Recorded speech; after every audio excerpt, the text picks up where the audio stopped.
ആദ്യം ഇവർ പറഞ്ഞു ഇങ്ങനെ ലോങ് ഹെയർ ആണ്.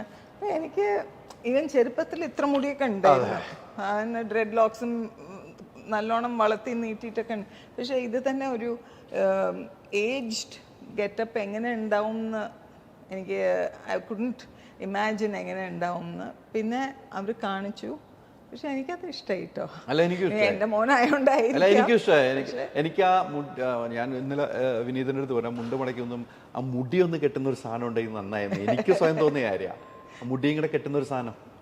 എൻ്റെ ഒരു മനസ്സിൽ തോന്നിയ പറഞ്ഞു. അപ്പോൾ അതല്ല, അതിനു വേണ്ടി മുണ്ട് അങ്ങനെ ആക്കിയാൽ പിന്നെ ഇനി മുടിയും കൂടെ കെട്ടാനുള്ള സമയം കൊടുക്കുന്നില്ല എന്ന് പറഞ്ഞു. എന്തായാലും അപ്പുവെ സംബന്ധിച്ചോളം എപ്പോഴും സന്തോഷവാനാണ്. അതാണ് ഒരു പേരൻറ്റിന് വേണ്ടത്, അല്ലേ? അതിന് യാതൊരു ഡൗട്ടും ഇല്ല. എനിക്ക് ഒരു ഡൗട്ടും തോന്നില്ല. ഞാൻ അപ്പുവിനെ ഒരു പ്രാവശ്യം കാണുന്നത് തൊടുപുഴയിൽ ഷൂട്ട് കിടക്കുമ്പോൾ, ജിത്തു ജോസഫിൻ്റെ ഷൂട്ട് കിടക്കുമ്പോൾ, ജിത്തു സാറിൻ്റെ ഷൂട്ട് കിടക്കുമ്പോൾ, ആദ്യ ഷൂട്ട് കിടക്കുമ്പം അപ്പു ഒരു തട്ടുകടയിൽ വന്ന് ഭക്ഷണം കഴിക്കുന്നതാണ് ഞാൻ കാണുന്നത്. ഞാനൊക്കെ പോകുന്നത്, എൻ്റെ നാട് തൊടുപുഴയാണ്.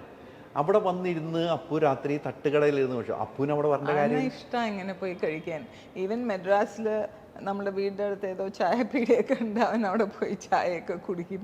അവൻ അതൊക്കെ ഇങ്ങനെ രാവിലെ ചിലപ്പോൾ വീട്ടിലിരുന്ന് ഇറങ്ങും, നടന്ന് ഇങ്ങനെ പോകുമ്പോൾ എവിടെ അല്ല അതവിടെ ചായ കുടിക്കാൻ പോവാണെന്നോ എന്നീ അറിയില്ല. സിഗരറ്റ് നീ വാങ്ങിക്കാൻ പോയിരിക്കും.